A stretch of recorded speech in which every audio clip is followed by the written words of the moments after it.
we've removed the steering pump and trying to get to the thermostat here, and look what we find underneath. All those people who want me to start this vehicle up just to see if it runs before putting any money into it, this is what would have happened.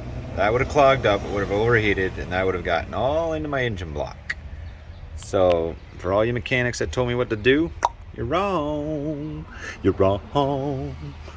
Boom. So we're gonna fix this all up, vacuum it all out, clean it, finish painting everything down here, do some rubberized rock guard all into this stuff, and boom, we're gonna take off those caps, and then we're done this engine. All we have to do is put it all back together with all the good painted parts.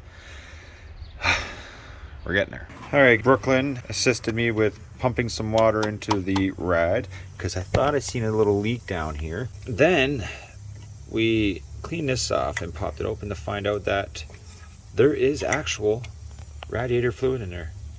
There's antifreeze in here. So I have a new gasket, I have a new thermostat. We're gonna clean all this up, take it off, put the new one on. So we are now flushing the whole engine block just to make sure that we got all little bits of junk out of there. A whole bunch of stuff did come out of the rad, so we're gonna flush that one more time as well. And some brown stuff came out of there as well too. So it must have just been rust water sitting in the bottom of this. So we got Brooklyn over there using the tap, of course. And I am here just making sure that the water comes out clean at the other end, which it almost is.